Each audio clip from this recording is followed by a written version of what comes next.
ॐ नमो भगवते वासुदेवाय। ॐ नमो भगवते वासुदेवाय। ॐ नमो भगवते नारायणाय। ॐ नमो भगवते नारायणाय।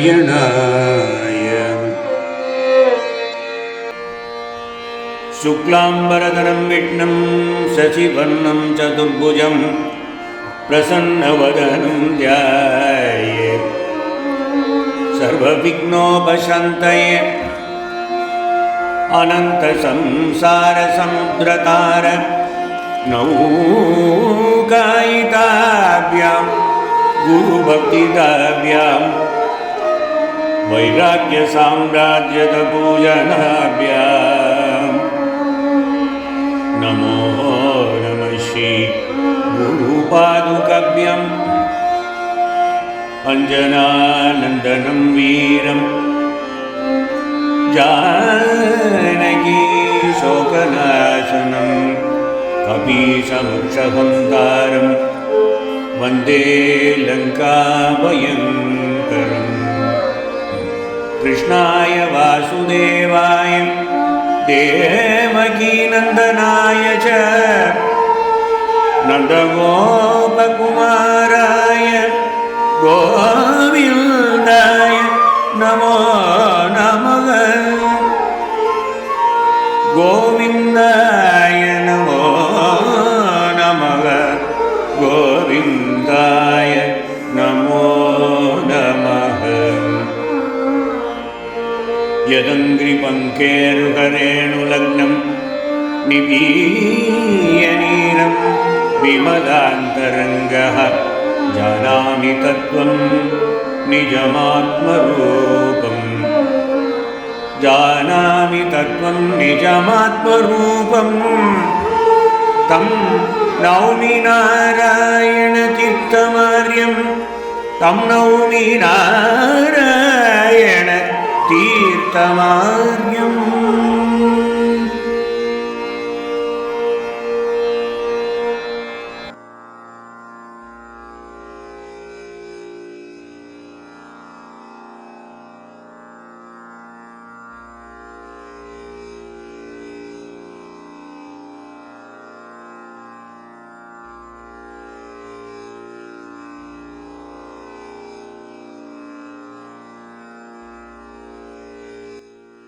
Namaskaram to all of you.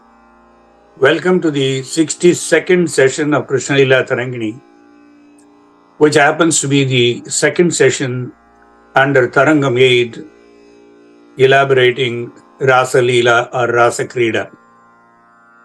In the last session, we listened to a special benediction, a popular one, which in our family of Sankirtana Bhagavatas have sung in Bihar for over 60 years.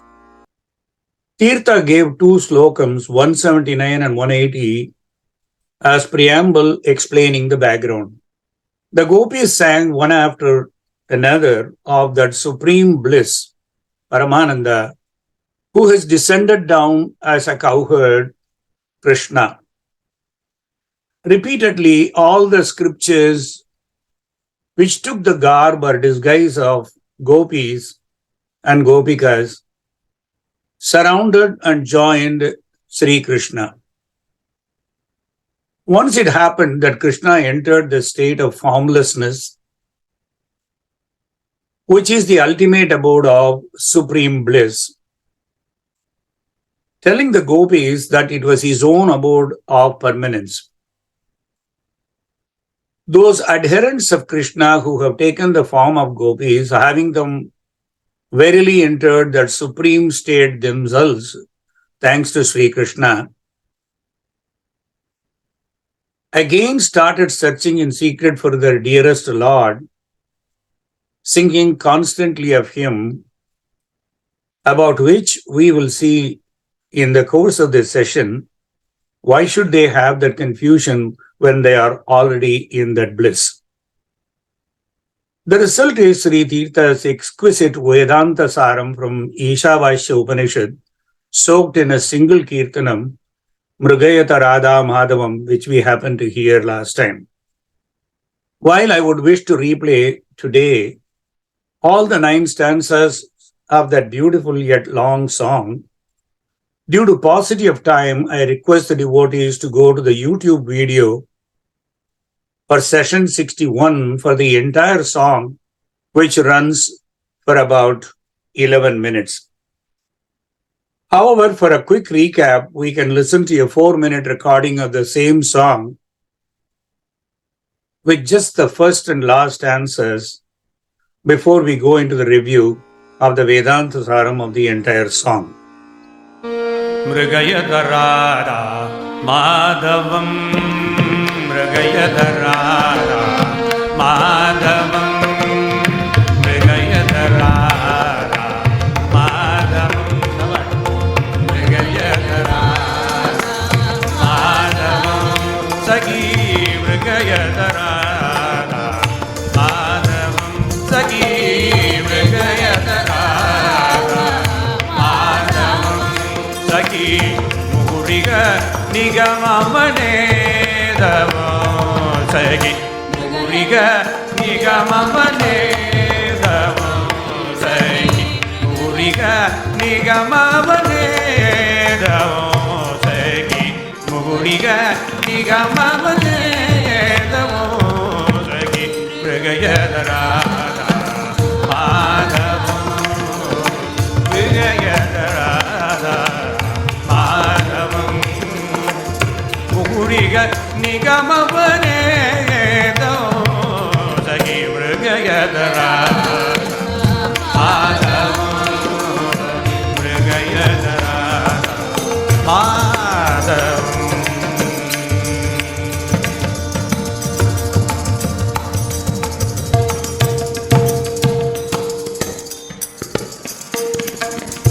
Anupadam Akila Pala Pradasakishu Anupadam Akila Pala Pradasakishu Anupadam Akila Pala Pradasakishu Anupadam Akila Pala Pradasakishu Brigitam Ruditam Anandam Brigitam Madritam Anandam Brigida Madrida Manando Brigida Madrida Manando Brigayadharada Madhavam Brigayadharada Madhavam Sagi Muriga Nigamamane Sagi Brigayadharada Madhavam Sudhichirasamanubhushanamatvayam Sudhichirasamanubhushanamatvayam Sudhichirasamanubhushanamatvayam Sudhichirasamanubhushanamatvayam Atmarati Priya Atmaradi Priya Chesham Mrugayadharada Madhavam Mrugayadharada Madhavam Muraripu Bhavara Muraripu Bhavara Muraripu Bhavara Muraripu Bhavara Muraripu Bhavara Muraripu Bhavara Muraripu Bhavara Shikavara Narayana Narayana Muraripu Bhavara Shikavara Narayana Gita Bhanita Aghora Mrugayadharada Madhavam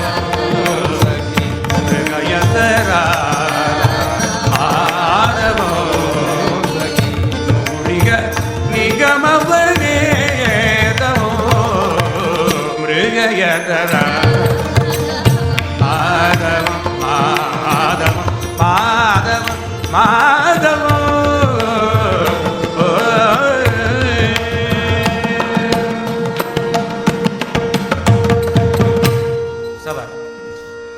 O Sakhi, companion, look for Madhava. Who is that Madhava? He is Radha Madhava, companion of Radha. In fact, he is in the forest of scriptures. As Krishna, the Parabrahman, here is described to be roaming about in the woods of Vrindavana, likened to the forest of scriptures. Since the great saints have often described the scriptures as forests, Tirtha therefore says, Muhuriha Nigamavane Dhavam. In the stanza 1, Tirtha says, Bhagavan has to be sought by following him absolutely close on his heels. Because he is actually in the branches of the Vedas. So if you try to understand Vedas purely, then you would be understanding at least a part of Brahman. Because the branches of Vedas yield all the fruit one could wish for, not the material benefit, something beyond, invisible and endless. Because he can very rarely be experienced in private by any person, and especially in his own abode, unless that person happens to be a doer of all virtuous deeds. In the second stanza, Tirtha says, don't be worried that he is at an enormous distance from the universe and he is somewhere out there which you can't even think of. Because by his nature, he is within all of us. That is his love for us. Because he is all-pervading, he is the origin of all elements such as the sky, and he happens to be the goal of the scriptures and thus can be reached and experienced only by the single-minded with ekagra chiddam. Incidentally, he has no beginning. And the statement that Tirtha makes is, Yad akhila duratarebi yadhantikam. The pramanam for this statement by Tirtha is from Ishavasya Upanishad in the 5th Anuvaka. Tadejati tannaijati tad dure tadbhantike tadantarasya sarvasya tadu sarvasyasya bahyataha. That moves and that moves not. That is far and the same is also near. That is within all this and that also is outside all of this. He, the Brahman alone, flourishes as sentience of sense. That means the perception of sense are jnana, objects of sense and the sentient supreme, namely the ultimate Brahman or knower. The world is filled with the triputa of the knower, the known, and the knowledge. The doer, the thing done, and the deed. These differences are not real, but merely illusory. In the third stanza, Tirtha calls him Bhagavan himself as true knowledge. Bhagavan permeates and governs all beings because he is also free from any desire. All having said that, he is extremely inaccessible to those who have done no virtuous deeds. Only those who have made serious attempts to do virtuous deeds consistently can even think of him in the spirit of Brahman. In stanza 4, Tirtha says, Yadanu manasi paridhavati dhavati durata eva durantam. Here he says Brahman is infinite, endless. And far as the mind may run in search of him, even farther does he move away from you. Tirtha must have borrowed it very generously from Ishavasya. In Anuvaka 2, Ishavasya says, Anejat ekam manaso javiyo nainat eva apnuvan purvamarshati. One who is unmoving, yet that is swifter than mind, that the gods reach not, for it progresses ever in front. The mind alone cannot grasp or catch up with Brahman. Even a long search or effort would be of absolutely no avail. In the next stanza, the stanza 5, Tirtha calls him as the origin or primary cause of all the elements. Yadakila bhuta nidanam avaiti tadatmataya atmani sarvam satarati shokam ahodadim asu vivarjita manusha garvam. If one keeps meditating on him with a steady mind or keeps searching for him, one sorrow will disappear. This is what Tirtha says in stanza 5. The pramanam for this stanza as well comes from Ishavasya Upanishad in the 6th Anuvaka. Yastu sarvani bhutani atmanyeva anupashyati sarvabhuteshu chatmanam tatona vijugupsate. Yasmin sarvani bhutani atmaiva buddhi janataha tatra ko mohaha kashokaha ekatvam anupashyataha. This is the 7th. The very first statement was from Anuvaka 6 and the second statement is number 7. Tatra ko mohaha kashokaha ekatvam anupashyataha. To put it together, the meaning of these two great pronouncements from Ishavasya is, but he who sees everywhere the Atman in all existences and all existences in the Atman does not shrink thereafter. He in whom it is the self, being that has become all existences that are becoming, or he has the perfect knowledge, how shall he be deluded? When shall he have grief, who sees everywhere oneness and nothing but oneness? Tatra ko mohaha kashokaha ekatvam anupashyata. In the stanza 6, Tirtha says, Chalati jagati yad achanchalamatata mukha vinihita jagadandam. The world moves on, but he is immovable. He is static, whereas the universe around him is dynamic. He has placed the whole universe in his stretched mouth. He controls this illusory world created by him. He is unique and whole, meaning he is unfragmented. To put it succinctly, it is not known where he is hiding in the big forest of Vedas. He pervades the whole creation, but he is not manifest because of Maya Varana. Sukha explains this phenomenon to King Parikshit in the 8th chapter of Dasamaskandam by Sloka 43. Sukha says to Parikshit, Ittam vidita tattvayam gopikayam sa Ishvaraha Vaishnavim vyatanon mayam putra snehamayim vibhuhu. Although Mother Yashoda understood the whole philosophy of life by Krishna's blessings at that particular instance, when Bhagavan shows the Vishwarupam in his mouth, at the very next moment, Yashoda was overwhelmed by affection for her son by the influence of Yogamaya. Unless Yashoda took care of her son Krishna, that's how she thought, how could the little Krishna be protected? She could not think otherwise, and thus she forgot all her philosophical speculations.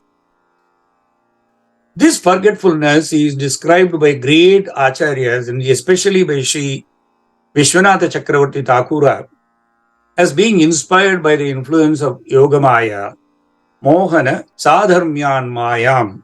Materialistic persons are captivated by Mahamaya, as most of you may be aware, whereas bhaktas or devotees, by the arrangement of the spiritual energy, are captivated only by Yogamaya.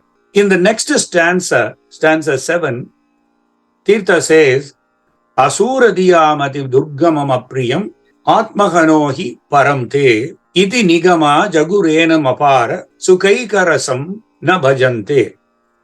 Those with evil minds, namely the minds of asuras, cannot like him and don't like Bhagavan.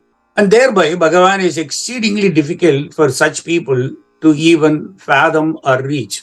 While the scriptures praise the ultimate as the supreme being and one totally informed with infinite bliss, ones who are ready to kill their own souls for their material benefit will not praise him.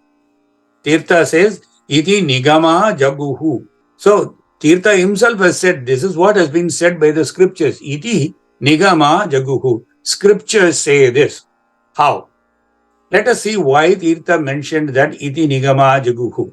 Evil minds and evil doers cannot reach him. Only the fortunate ones are attached to the Lord.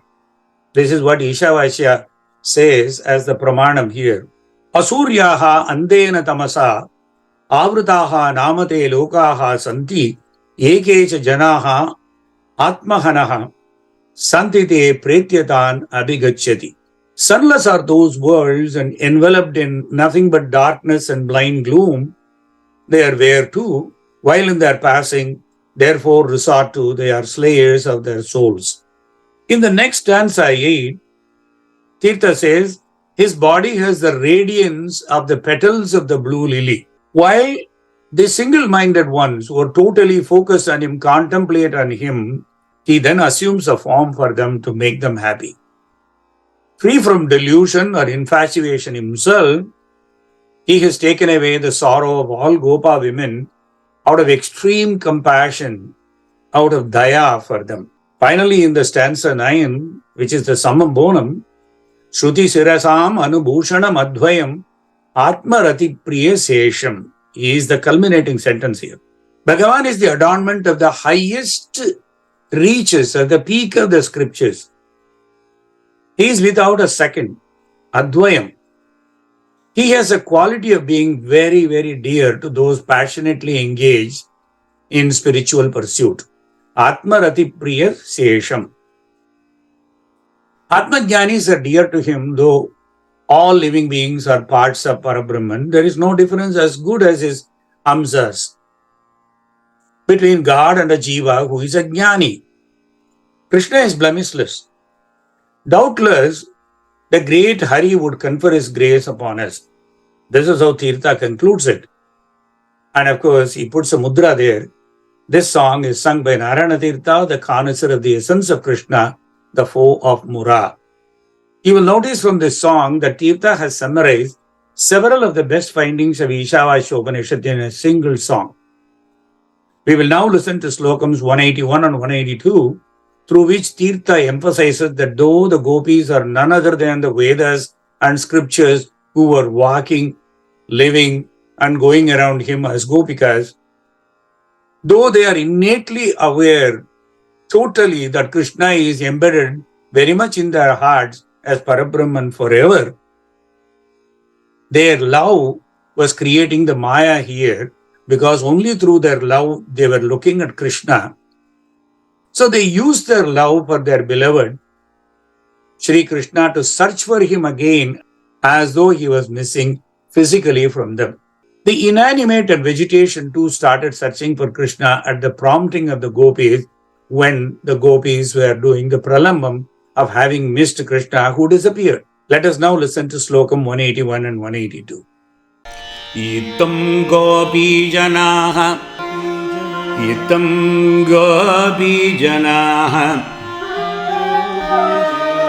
shaure parabhava vidappuna bhuvi shiksham vitanvantya mrugayantadikaranam sarvantakaranaantastha sarvantakaranaantastam madava pranavallabha madava pranavallabha mrugayanti vane pushpaihi hasanta iva padapa hasanta iva padapa. Ittam gopi janaha shaurehe parabhava vidaha punaha bhuvi siksham vitanvantyo mrugayantadikaranam. Although the gopis were well versed in Paramatma Tattva, they used their love for Krishna as a pretext for their search of the Lord, as though he was missing from them.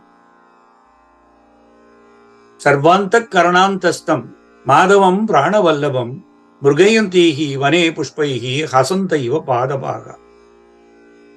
The trees, the creepers and the flowers seemed to expressly deride the Gopikas when they were running helter-skelter, as if they were laughing. They were blossoming and then making noise. Look at them. While their dear Lord is very much in the hearts of all of them, that they are so blessed, they are still searching for Him outside of each one of them. Isn't it strange? How little they know about Bhagavan, and still Bhagavan blesses them completely by remaining in their hearts and giving them the great feeling of Brahman inside while they are still searching it outside.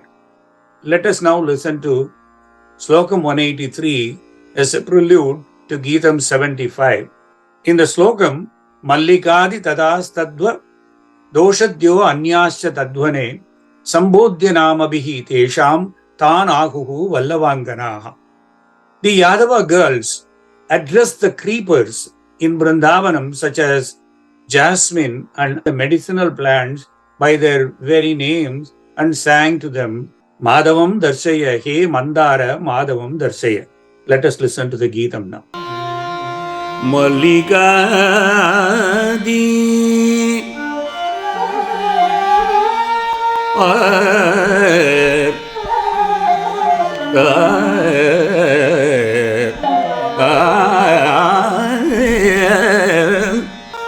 Mallikadilata tadvat doshadhyanyascha tadvane sambodhyanamabihi tesham sambodhyanamabihi tesham tan ahuhu vallavangana Mallikaditada tvadoshadhyonyocha tadvane sambodhyanamaviddesham tan ahuhu vallavangana.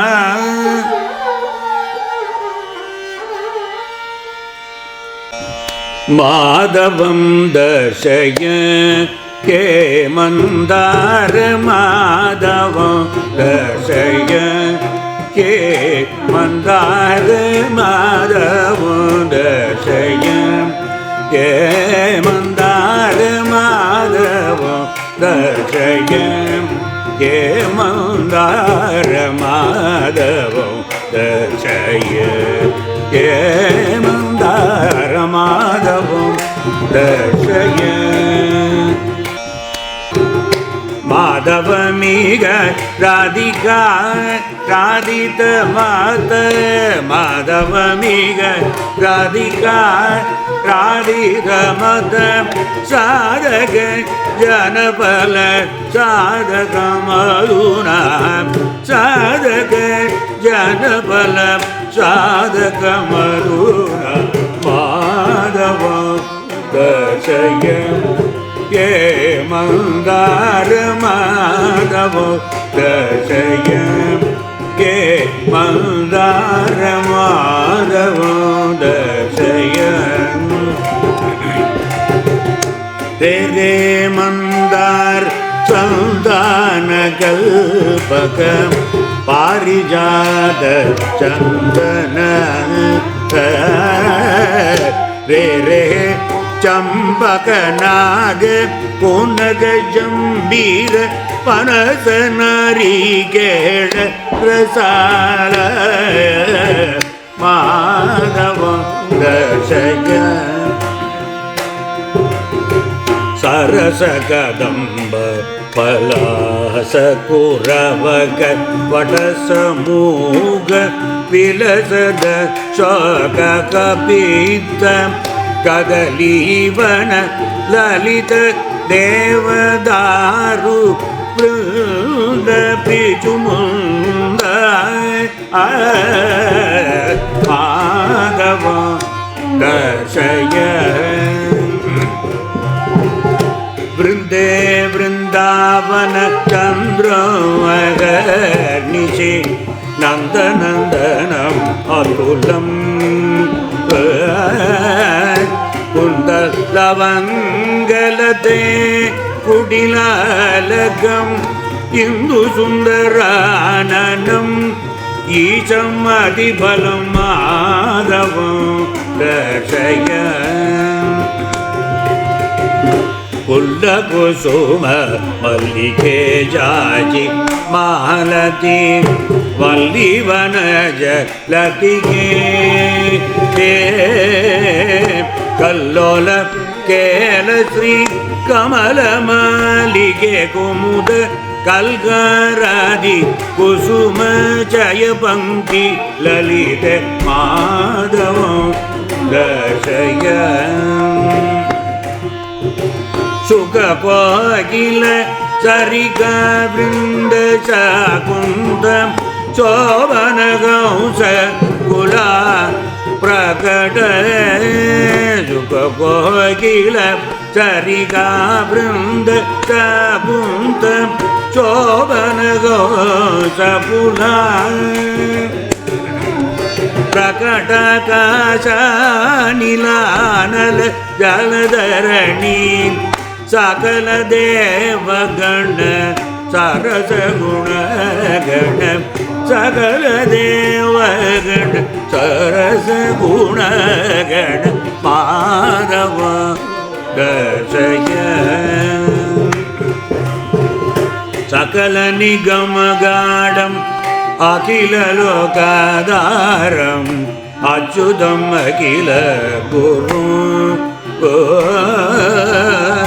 सरस गोपीगण परिगीतमनु सरस गोपीगण परिगीतमनु शिवनारायण तीर्थ बणिदमुदार माधव दर्शय के मंदार माधव दर्शय के मंदार माधव दर्शय माधव दर्शय दर्शय दर्शय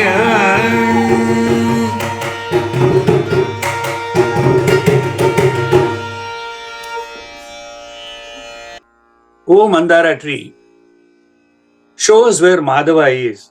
Please show us Madhava. Madhava miha radhika aradidam atha sadhaka jana phala sadhakam aduna. Show us here that Madhava, who is adored and worshipped by Radhika and who bestows on the performers of austerities the phalam. Of course, you saw the slide now with the detailed description of these slokas. It is a description of quite a few of the flowers and trees and all that. O Mandara, Santana, Kalpaka, Parijata, which is night jasmine or nyctanthus, Chandana, that is sandalwood, Champaka, magnolia, Naga, Punnaga, Jambira, Panasa, Narikela, Rasala trees shows the great Madhava. Then they go to the next set of collections. Kadambaka, Palasa, Kuravaka, Vata trees, glittering woods of Ashoka, Kapitta and Kadalipalam, and lovely clusters of Devadaru, Pichumanda. Please show Madhava. Did you see Madhava going around this way? Because we are missing him now. Then they go to the creepers of Kunda, Lavanga. Please show us Madhava. And in the end, they conclude Sakala Nigama Gadam, Akhila Loka Dharam, Achyutam Akhila Gurum, Sarasa Gopi Gana, Parigitam Anu Shivanarayana Tirtha Bhanitam Udaram. First part is, he subtly manifests in all the scriptures. This is the irony of it. Most of the Gopikas themselves are scriptures surrounding Krishna. And most of the scriptures are also aware of what is Brahman. And the Gopikas, by virtue of having taken the birth as Gopikas from scriptures, they are fully aware that the Brahman is inside them. Notwithstanding that, they are going around lamenting, searching for him in every tree and every creeper and every flower possible. Almost towards the end of the song, as though for a split second they understand about their some kind of a tomfoolery here, they say, he is subtly manifest in all the scriptures. He is the support of the entire universe. If you have any doubts as to how to find him, these are the hallmarks. Bhagavan is steadfast. See, Krishna is steadfast in not abandoning his devotees.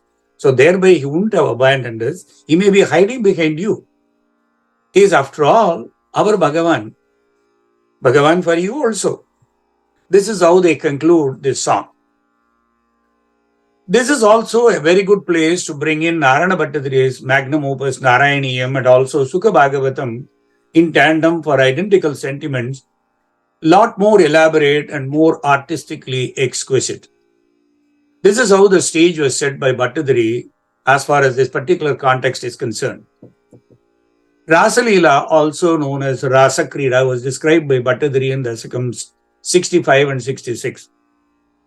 Some of you who may have been following me during the Narayaniyam session in 2020 and 2021, you may remember that. After Krishna attempted in vain to convince the eager and ecstatic Gopikas to return to Gokulam, advising them on their swadharmam and how and why they should not abandon their household and come running after him, because they start lamenting and pointing a finger that he himself committed and promised earlier, Krishna finally obliges them, saying, yes, I committed, let me do it. And then he does this Leela as previously committed to them. Kriya Kevalam Uttaram. This is how Bhattacharya has highlighted it there. Kriya Kevalam Uttaram. Action alone will give the answer. So let me do the action so that my answer to my commitment will come from Rasa Leela. We had previously the 8 slokams of Leela Sukha's Krishna Karnamritam, which we saw in a slide form, and we also heard part of it. That Krishna Karnamritam's 8 slokams are also known as Rasa Krida Ashtakam. The 7th slokam of Anganam Anganam Andare Madhavam is the essence of Rasa Krida. Balika Talika Tala Leelalaya. Balika, Talika, Tala Leelalaya, Sanga Sandarshita Brulata Vibhramaha, Gopika Gita Dattavadana Swayam, Sanjaka Venuna Devaki Nandanaha. This is the 7th in that Anganam series of Rasa Krida Ashtakam. This also happens to be the 41st slokam in the 2nd chapter of Krishna Karnamritam. Krishna is the one who is absorbed in the rhythmic clapping of damsels in tune with his fluting, vacillating his creeper-like eyebrows in flaunt for that fluting and clapping, and intermittently given into the fascination of listening to the vocal singing by these Yadava girls. Thus the Devaki's son sang well in that Leela dance or the round dance. The Lord gives himself totally to those who love him, like the gopis who offered him their body, mind and soul. The gopis enjoyed with Krishna Abhinna Bhashyantaram Ekarasyam Anandam, a joy which is undifferentiated inside and outside, unalloyed and thus pure. Bhattacharya concluded the Dasakam 66 with separate and distinct expressions. One sloka talked about conflicting emotions inside the Gopikas even while enjoying the intense proximity of Bhagavan Krishna, and the other about feeling despondent when Sri Krishna disappeared from them. This Bhattacharya put it beautifully well in one slokam. That's the sloka 9 of the Dasakam 66. Viraheshu angaramayaha sringaramayascha sangame hitvam. Nitaram angaramayaha tatra punaha sangamepi chitramidam. It's a beautiful pun here. Viraheshu angaramayaha sringaramayascha sangame hitvam. Nitaram angaramayaha tatra punaha sangamepi chitramidam. that the Gopikas considered you as the embodiment of love in the state of union. That is, Sangame Shringaramayaha. And as a burning piece of firewood in Viraha. The same person who was considered to be the embodiment of love while they were in the state of union with you, Sangame Shringaramayaha became in Viraha, Viraheshu Angaramayaha, in the state of separation. However, Krishna functioned as an Angaramayaha, even at the time of union. Why is it? Sangame api Angaramayaha. In the earlier case, in the case of Gopis, it is Sangame Shringaramayaha. In the case of Krishna, Sangame api Angaramayaha. Even at the time of union with the Gopis, he was completely distinct during Rasa Leela. Angaramaya can also be interpreted as Angatvam Aramayaha.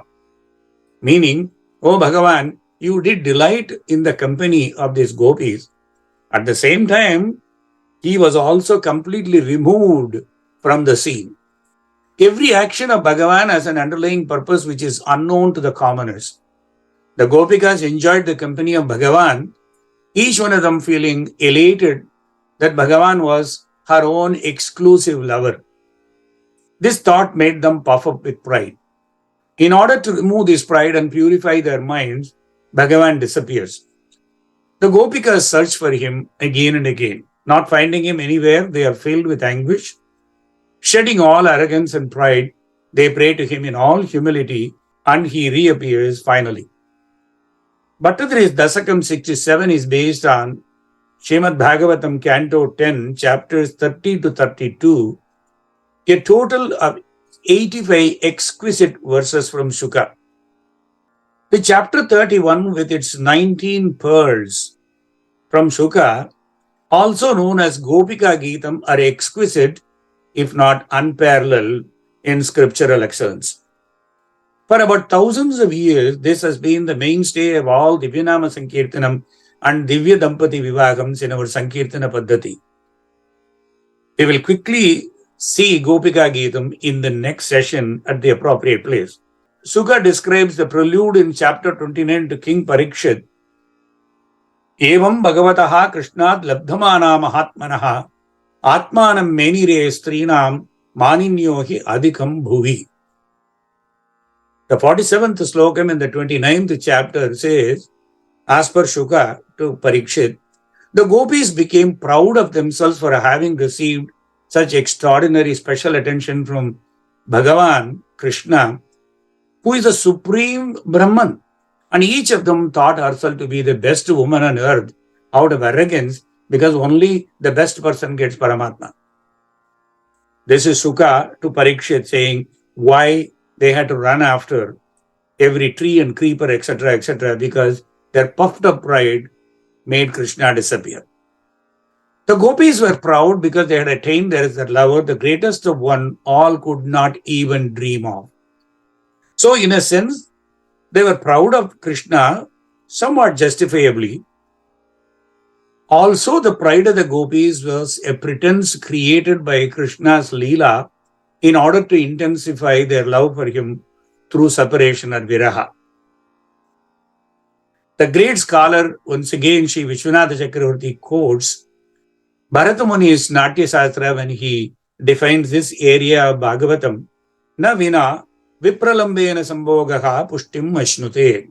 This is a very famous Natya Sastra Vakyam which Chakravarti, Vishwanatha Chakravarti quotes, explaining this particular slokam 47. According to this Acharya, direct presence is not fully appreciated until separation has been experienced. If someone frequently visits your home, you won't enjoy the greatness of that person, you will start really showing some neglect. But if there is a rare visitor or an extraordinary visitor, once in a lifetime visitor, you will fall all over the heels. Navina vipralambena sambhogaha pushtim ashnute. When will you understand the greatness of that person? We have a very famous saying in Tamil, Nizhalin arumai veyyil irundu vandaldan theriyum. You know the extraordinary comfort of shade only when you have been soaked in the sun or baked in the sun. Tasam tat saubhagamadam vikshamanam cha keshavaha prashamaya prasadaya tatraiva antaradiyata. Sloka 48, following what Shuka said to Parikshit.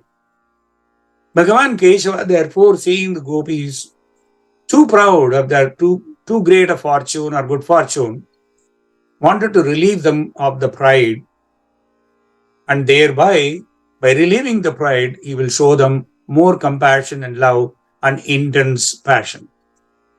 That is the reason why he immediately disappeared. This is the clarification Shuka gives to Parikshit. He did that because he had multiple reasons, one of which he really wanted to give them more compassion by disappearing. The word prasadaya here is significant. Bhagavan Krishna was not going to neglect the gopis. Rather, he would increase the intensity of their dedication towards him by making yet another spectacular arrangement. What is that arrangement? Krishna also made this specific disappearance, as we shall see, to show special favor to the beautiful young daughter of King Vrishabhanu, namely Radha, who has been waiting for him. We will come to that aspect of it in the next session. In the meanwhile, let us now listen to two slokams from Bhattadiri from Dasakam 67, echoing the sentiment of Shuka to Parikshit. स्फुरत्परानन्द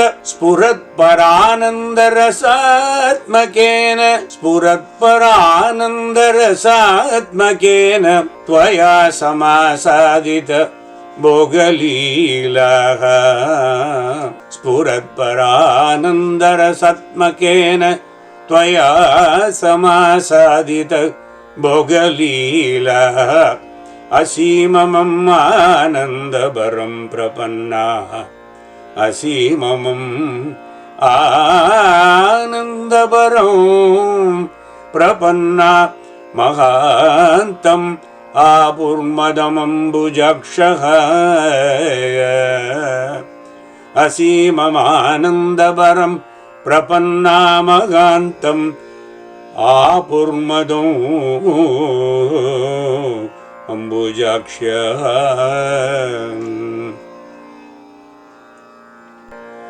निलीयते सौ मयि मय्यमायं निलीयते सौ मयि मय्यमायं मयि मय्यमायं रमापतिः विश्वमनोभिरामः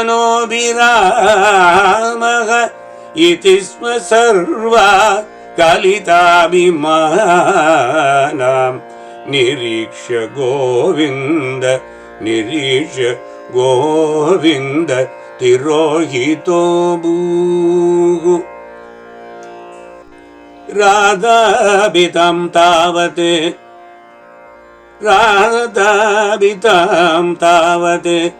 अजातगर्वम् राधाभितं तावत् जात गर्वाम् अतिप्रियां गोपवधूं मुरारे भवान् उपादाय गतो विदूरं तया सगस्वैर विहारकारी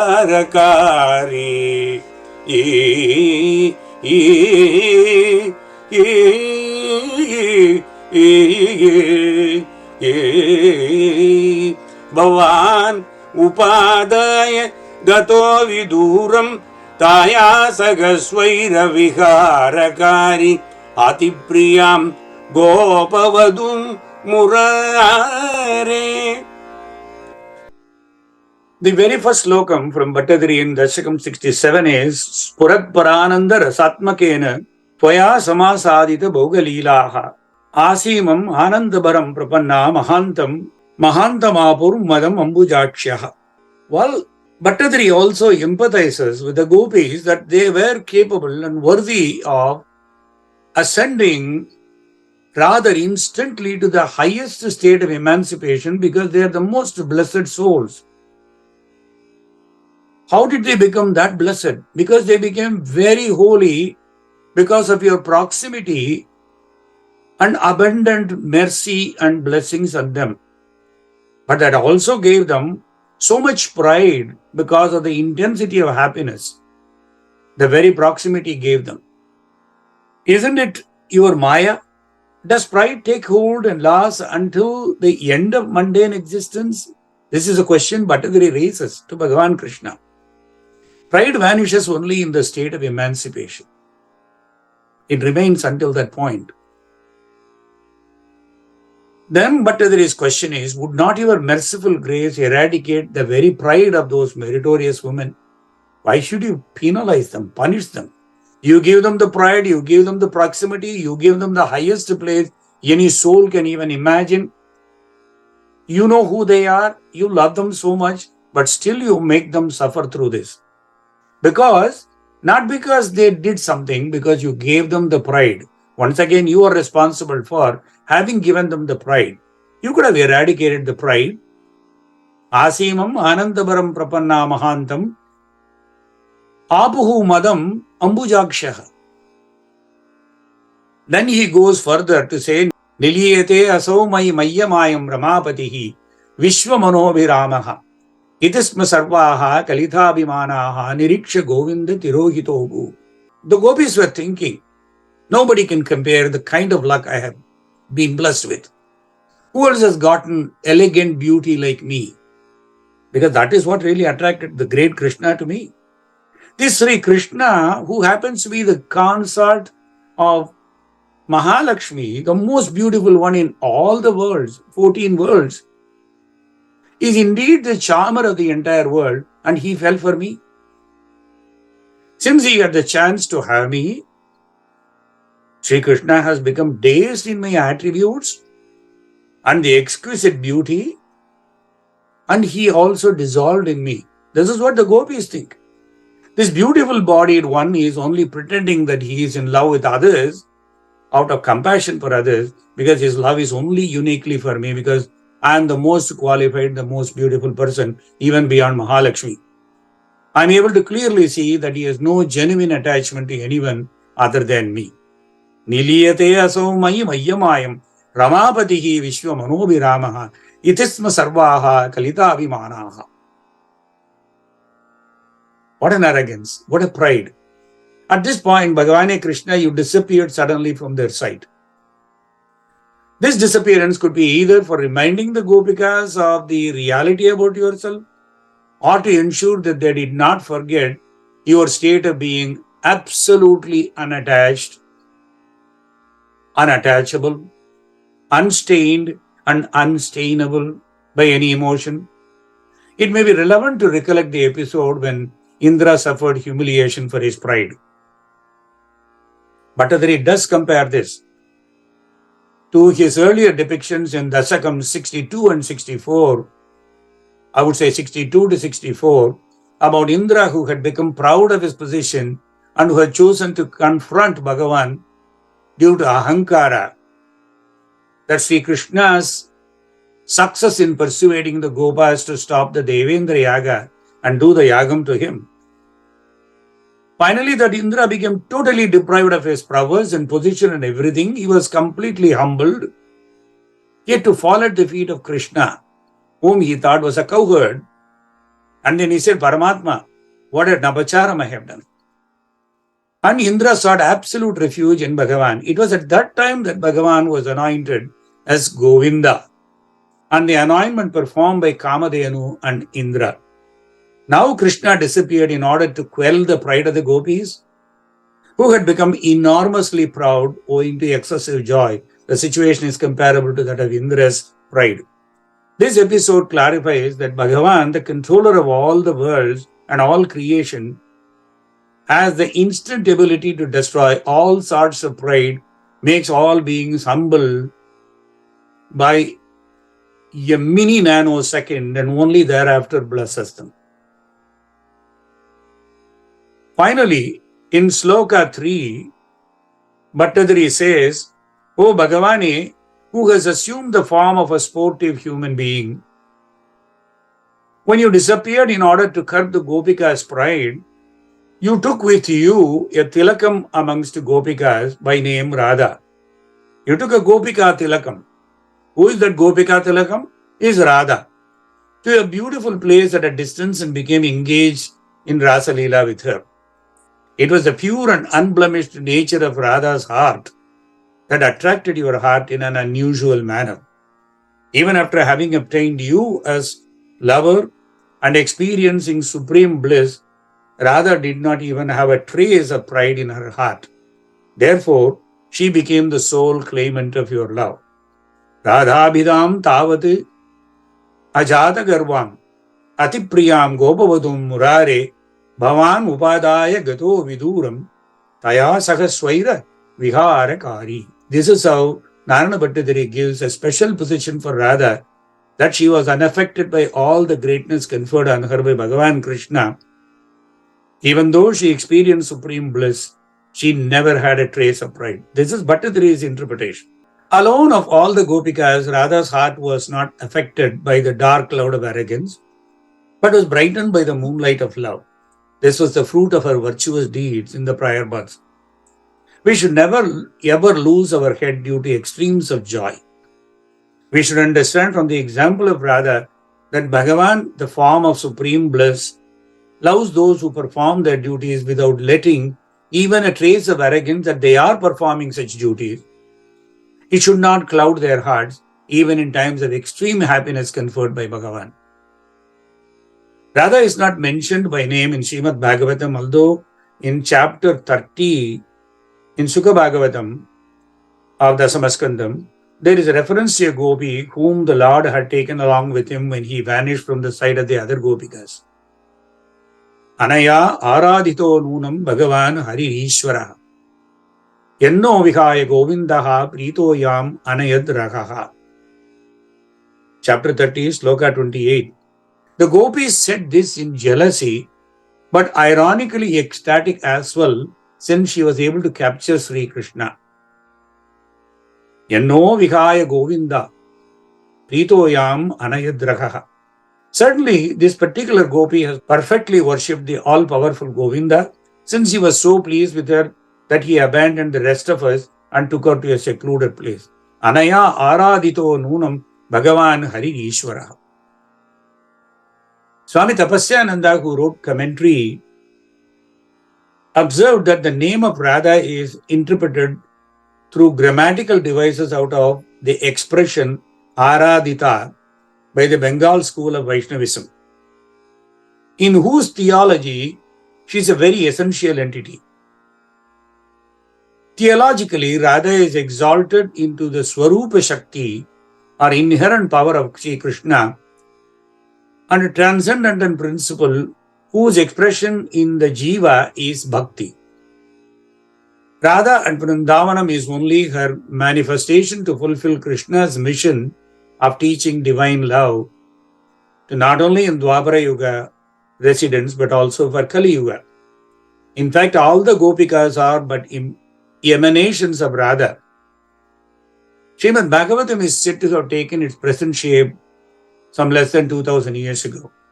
It is only in the Puranas that came much later, like the Brahma Vaivarta Purana, Padma Purana, etc., that Radha and her friends like Chandravali make their appearance. Sri Krishna, who became subservient to or dependent on one alone of all the gopikas, appears in this instance as a friendly master. Sri Narana Tirtha, believed to be the last of the three Kali Yuga incarnations of Sri Vedavyasa, after Jayadeva and Chaitragnya, blissfully uses Radha's name generously all over Tarangam 8, as we saw that he made his gopis address Krishna as Radha Madhava, not only in Mrgeta Radha Madhavam Saki, but in many other songs that are going to follow soon. Let us therefore spend a few minutes in the coming session on Radha Madhavam as to why Radha was so important, from available references to the origin of Radha and how she became so blessed to be the master of the greatest master of all the universes. At one level, Sri Krishna himself calls Radha as his master. We will see why he said that.